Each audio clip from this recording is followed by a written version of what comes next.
नमस्कार दर्शकवृन्द। यति बेला म एकजना भुटानी शरणार्थी जो 20औं वर्षसम्म नेपालमा शरणार्थी जीवन बिताएर एक्कासी अमेरिका आइपुग्नु भएको छ। उहाँको घरमा म आइपुगेको छु। पृष्ठभूमिमा तपाईँ देख्नुहुन्छ घर अनि कार। उहाँ कसरी एक्कासी यहाँ अमेरिकामा आइपुग्नु भयो र अमेरिका आइसकेपछि उहाँले के प्राप्त गर्नुभयो, जस्तै घर अनि कार, जागिर यावत के बेनिफिट्सहरू प्राप्त गर्नुभयो, त्यो सम्बन्धी म उहाँसँग कुरा गर्नेछु। नमस्कार, हजुरलाई स्वागत छ। धन्यवाद। एकदमै अमेरिका तपाईँ कहिले आइपुग्नु भयो र कसरी आइपुग्नु भयो? म 2012 को डिसेम्बरमा हजुर आइपुगेँ होइन। हजुर म आउँदाखेरि भनेको युएनएचसिआरले हामीलाई 20 वर्षसम्म पाल्दै आएर जब हामी 20 वर्षसम्म बस्दाखेरि चाहिँ हजुर नेपाल सरकारले हामीलाई कुनै पनि कागजात जस्तै हजुर यहाँ पर्मिनेन्ट रेसिडेन्ट कार्ड भन्छ एउटा होइन, सिटिजन भयो अर्को, त्यो सबै कुराहरू हामीलाई दिएन। हामी नेपाली भएर पनि त्यो कुराहरू नेपालबाट प्राप्त गर्न सकिएन। त्यस पछाडि नेपाल सरकारले त्यो जिम्मा लिन नसकेपछि सार्कबाट 7-8वटा राष्ट्रले चाहिँ मिलेर आइओएम भन्ने संस्था खोलेर अनि त्यो आइओएमद्वारा चाहिँ हामी अमेरिका आइयो। अनि अमेरिका उहाँहरूले चाहिँ हामीलाई एक खालको सेटल गराउनलाई विभिन्न राष्ट्रमा बाँडेर भुटानी शरणार्थी 1 लाख भुटानी शरणार्थीमा अझै पनि अहिले क्याम्पमा 15-16 हजार त हुनुहुन्छ, तर अरूलाई चाहिँ यसरी एउटा अवसर दिएर हामी आइओएमद्वारा नै यस ठाउँमा आइयो। बाँडेपछि अब तपाईँहरूलाई चाहिँ एउटा निश्चित देशमा जान भनियो या तपाईँहरूले कुनै यो देश चुज गर्नुभयो? त्यो एकदम राम्रो क्वेसन। हामीलाई त्यति बेला एकदम करकापको कुरा पनि भएन। कति सहज रूपमा तपाईहरु कुन राष्ट्र जानुहुन्छ फर्म भर्नुहोस् भनेपछि हामीले चट्ट कुन मन पर्यो त्यही राष्ट्रलाई चुनेर मैले चाहिँ अमेरिकालाई चुनेर आएँ। हजुर। भनेपछि त्योभन्दा पहिला तपाईँले अमेरिकाको बारेमा तपाईँलाई केही जानकारी थियो या यहाँ आइसकेपछि मात्र थाहा पाउनुभयो अमेरिका कस्तो रहेछ भन्ने? मलाई खास त्यो जानकारी त थिएन। हजुर। तर मैले क्याम्पमा बसेर जति बेला आइओएम खुल्दै गर्दाखेरि के सपना देखेको थिएँ भने, अथवा यसलाई सपना पनि नभनु कल्पना के गरेको थिएँ भने, सबै राष्ट्रलाई हेरेँ, सबै सानो सानो राष्ट्रहरू थिए। अनि मैले अमेरिकालाई चाहिँ बरको रुखलाई तुलना गरेँ अनि अरू राष्ट्रलाई चाहिँ मेवाको रुखलाई तुलना गरेँ। मेवाको रुख मुनि बस्दा पक्कै पनि के अरे शीतल पाइँदैन होला, कम शीतल पाइन्छ। तर बरको रुखलाई जब हामी मुनि गएर बस्छौँ भने त्यहाँ छारी पनि मिल्छ जस्तो लागेर चाहिँ मैले अमेरिकालाई चुज गरेँ। पक्कै पनि ठुलो रुखले चाहिँ ओत दिन्छ भन्ने एउटा भनाइ छ। हजुर। त्यसैलाई फलो गर्नु। त्यसरी नै। इन्ट्रेस्टिङ। हजुर। अनि अमेरिका आइपुगेपछि तपाईँहरूले सुरुमा पाउनु भएको घर हो यो जुन पृष्ठभूमिमा देख्दैछु आलिसान घर, यो सुरुमा पाउनु भएको घर हो? यो बिल्कुल होइन। यो क्वेसन तपाईँले अर्को पनि एकदमै राम्रो सोध्नुभयो। हजुर। अनि कसरी प्राप्त गर्नुभयो त यति राम्रो घर? हजुर, हामी आयौँ। म 2012 मा न्युयोर्क बफलो सिटी आएँ। अनि त्यहाँ 2.5 वर्ष बसेपछि म यहाँ टेक्सासमा यो फोर्ट वर्थ भन्ने ठाउँमा फेरि सिफ्ट भएँ। अनि त्यस पछाडि जब यहाँ सिफ्ट भइसकेपछि 2015 मा म यहाँ सिफ्ट भएर स्ट्रगल गर्दै गर्दै आउँदाखेरि 2017 मा हामीले एउटा योभन्दा अलिकति ठुलो 2 तलाको घर चाहिँ दाजुभाइ मिलेर किन्यौँ, यही एरियामा छ। हजुर। अनि त्यस पछाडि 2020 मा चाहिँ मैले फेरि अलिकति हाम्रो त्यहाँनेरि धेरै अलि ठुलो फ्यामिली भएको कारणले गर्दाखेरि फेरि मैले यहाँनेरि 2020 मा अर्को घर किन्न सफल भएँ। अनि त्यो पैसा कसरी प्राप्त गर्नुभयो? सरकारले दिएको हो अथवा नेपालबाट ल्याउनु भयो, भुटानबाट ल्याउनु भयो कि यहीँ स्ट्रगल गरेर कमाउनु भयो त? हामी नेपालबाट आउँदाखेरि चाहिँ एउटा झोला बोकेर आएको। हजुर। सबै कुराहरू यहाँ अमेरिकन सरकारले हामीलाई दिएको पनि होइन। हामीलाई यहाँ आउने अवसर दियो, धन्यवाद अमेरिकालाई। हजुर यहाँ आएर काम गर्ने एउटा वातावरण बनाइदियो, हजुर त्यो अर्को एकदमै सहजपूर्ण कुरा थियो। हजुर तर हामीले यो जुन घरहरू गाडीहरू यहाँ जति पनि प्राप्त गरेका छौँ, यो चाहिँ आफ्नो मेहनतबाट एकदमै आफ्नो बिल्कुल चोखो आफ्नो परिश्रम नै हो यो एकदमै। यसको मतलब उसले यो अमेरिकन गभर्मेन्टले घर पनि दिएन, कार पनि दिएन, हजुर दियो त सिर्फ यहाँ आउने एउटा अनुमति दियो। अनुमति दियो। अनि के जागिरको कुरा के छ? जागिर दियो त? हजुर, जागिर सरकारले भन्दा पनि यहाँनिर चाहिँ विभिन्न कम्पनीहरूले कन्ट्याक्ट गरेर कम्पनी खोलेका छन्, सरकार प्राप्त होइन, गभर्मेन्टलाई दर्ता गरेका कम्पनीहरू छन्, आफ्नो आफ्नो क्षेत्रबाट खोलेका छन्। अनि यहाँ जब हामीलाई यहाँ आइसकेपछि एउटा सोसल सेक्युरिटी भन्ने दिन्छ, त्यो सोसल सेक्युरिटी अनि इम्प्लोइमेन्ट आइडी भन्छ। इम्प्लोइमेन्ट आइडी दिइसकेपछि अनि त्यस पछाडि त्यो इम्प्लोइमेन्ट आइडी भनेकै हामीलाई काम खोज्नको लागि हामीलाई दिएको होइन। अनि त्यो इम्प्लोइमेन्ट आइडी जब हामीलाई दिन्छ अनि हामीले काम खोजेर आफैले काम खोजेर कम्पनीमा लाग्नुपर्ने हुन्छ होइन। अनि म यसमा के जानकारी गराउन चाहन्छु भने मैले जति बेला म नेपालमा बसेर सोच्दाखेरि अमेरिकामा गएर वहाँ चाहिँ काम तुरुन्तै पाइन्छ, एकदमै परिश्रम गर्नै पर्दैन, सबै कुराहरू प्राप्त हुन्छ भन्ने कुरालाई चाहिँ सोच आउँथ्यो। तर होइन, यहाँ धेरै स्ट्रगल गर्नुपर्छ। यहाँनिर एकदमै अब सुरुमा आउँदाखेरि भाषा मिल्दैन, भाषाको समस्या हुन्छ, गाडी हुँदैन। मैले तपाईँको आउने बेलामा धेरै स्ट्रगल के गरेँ भन्दाखेरि हिउँ परेको समयमा एकदम हिउँमा आएँ।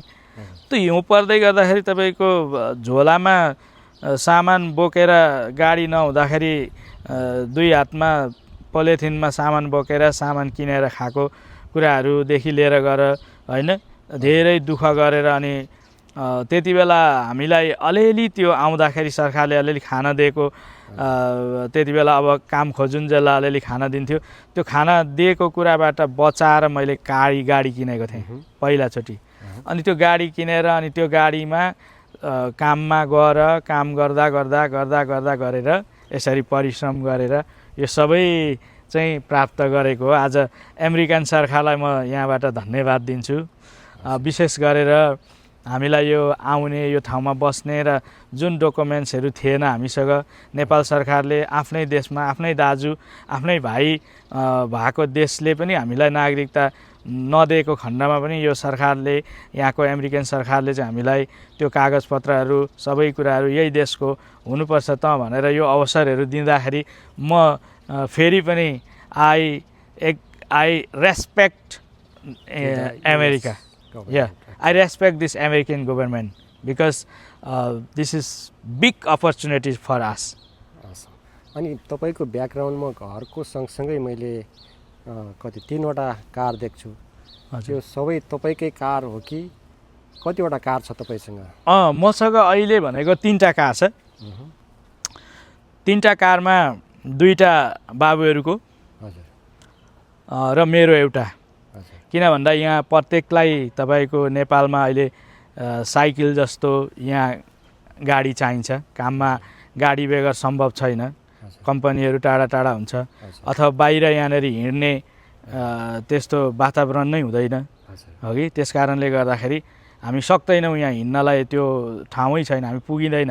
यहाँ त तपाईँको GPS नलाइकन हामी बाटा त्यो निस्किन पनि सक्दैनौँ कि। त्यो कारणले पनि हामीलाई गाडी चाहिन्छ कामको लागि। एकदमै त्यो आवश्यकता अनुसारले नै हामीहरूले गाडी किन्नु परेको। आलिसान बङ्गाला पनि प्राप्त गर्नुभयो अनि चाहिँ कार पनि प्राप्त गर्नुभयो भनेपछि तपाईँ अमेरिका आइसकेपछि गर्नुपर्ने तपाईँको पुरा सपनाहरू पुरा भइसके? हजुर, सबै सपनाहरू पुरा त मानिसको बाँचुन्जेलसम्म हुँदैन, तर पनि जे होस् हामीहरूले कतिवटा कुराहरू प्राप्त गर्न नसकेका कुराहरूलाई यहाँ प्राप्त गरेका छौँ।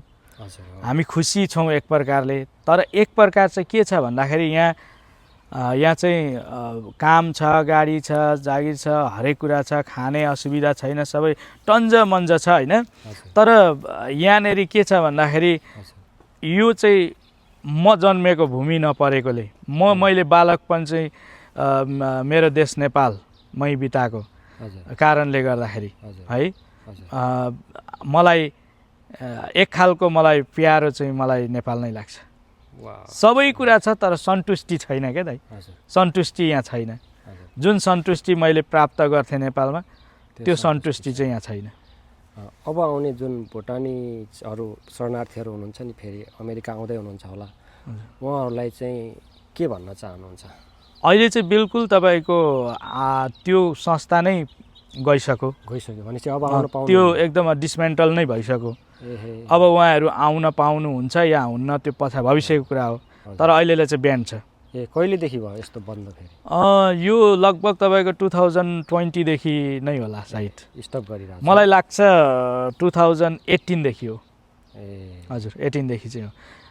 किनभने अब जति आउने जति आइसके जान्छौँ भन्नेहरू अब अलिअलि के गर्दै बसेकाहरू, मेरो नेपाल नै प्यारो छ म जान सक्दिनँ विदेश भनेर बस्नेहरू उहाँ हुनुहुन्छ। हजुर हाम्रै फ्यामिली पनि मेरो स्टिल अहिले पनि हाम्रो फ्यामिलीहरू, मेरो अङ्कल हुनुहुन्छ नेपालमा होइन, हजुर मेरो बहिनी इन्डियामा छ, दिदी भुटानमै हुनुहुन्छ। हजुर अनि त्यस कारणले पनि अब मलाई जति यहाँनिर आसन भए पनि सरकारले यति राम्रो अवसर दिए पनि होइन, यसलाई अनार्थ नसोचोस् है, यो गभर्मेन्टले पनि अनार्थ नसोचोस् र कसैले पनि अनार्थ नसोचोस्, तर अझै पनि मलाई प्यारो चाहिँ नेपाल नै लाग्छ। भयो म पनि यो विषयमा एकदमै भावुक भएँ। अब नेपाल योभन्दा बेटर भइदियो र नेपालले अझै पनि सिटिजनसिप दिन्छु वेलकम भन्यो भने तपाईँ जानुहुन्छ? हजुर एकदमै यो गम्भीर प्रश्न र एकदमै सोध्नै पर्ने प्रश्न तपाईँले सोध्नु। मेरो म जहाँ हुर्केँ जहाँ जन्मेँ त्योभन्दा प्यारो अरू ठाउँ मलाई कुनै पनि छैन। म बिल्कुल जान्छु, बिल्कुल जान्छु। गीत र सङ्गीतमा पनि उत्तिकै अभिरुचि राख्नुहुने आकाश अधिकारीज्यूबाट अब सुनौ नारायण गोपालले गाएको एउटा गीत। हुन्छ म हाम्रो स्वर सम्राट नारायण गोपाललाई सम्झिँदै यो जोइन्ट रोटेट सर हामी यहाँ भएको बेला एउटा सानो गीतलाई गाउन गइरहेको छु। मलाई छोडी मेरो छाया कतै झरेछ,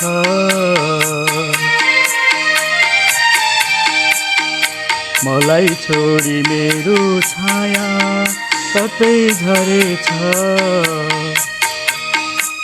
तिमीसम्म आइपुग्दा साँझै परेछ,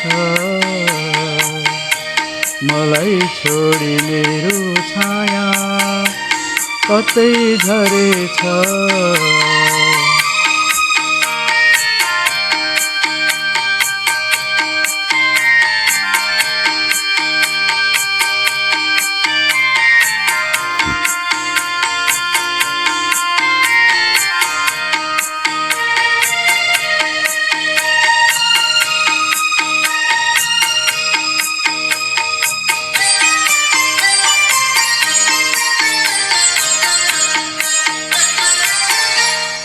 त्यसै कति बिते मेरा चिसा चिसा रातीहरू,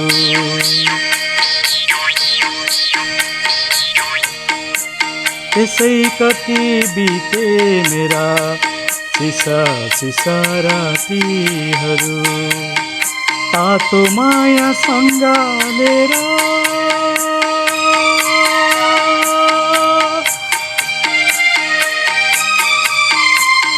तातो माया सँगालेर खोजिरहे साथीहरू, खोजिरहे साथीहरू, बैसा छँदा नभोगेको रातै ढलेछ, तिमीसम्म आइपुग्दा साँझै परेछ, मलाई छोडी मेरो छाया कतै झरेछ।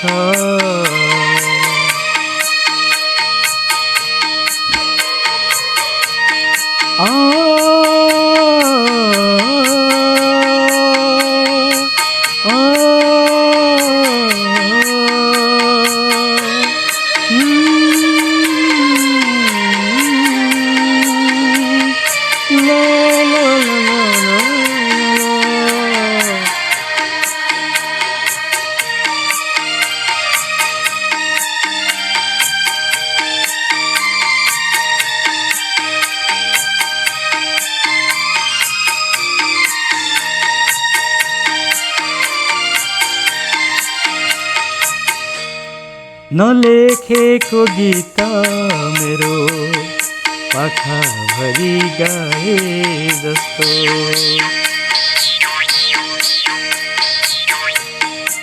नलेखेको गीत मेरो पाखाभरि गाए जस्तो नदेखेको माया मेरो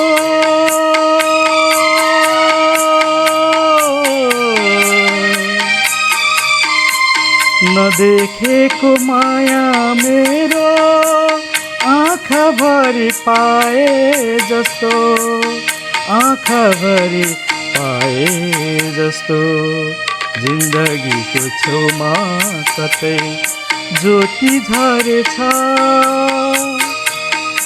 तिमीसम्म आइपुग्दा साँझै परेछ मलाई छोडी मेरो छाया कतै झरेछ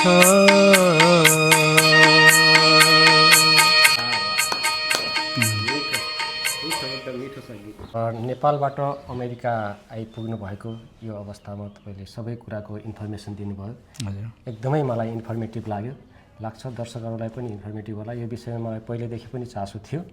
चासो चिन्ताको विषय हजुरले मेटाइदिनु भयो, हजुरलाई धेरै धेरै धन्यवाद। धन्यवाद तपाईँलाई पनि यो अवसर दिनुभयो। मैले गुम्सेर राखेका कुराहरू मेरो मनमा कहाँ गएर पोखौँ कसरी पोखौँ भन्ने भइराखेको बेला तपाईँले यो मलाई यो अवसर दिनुभयो। यो एउटा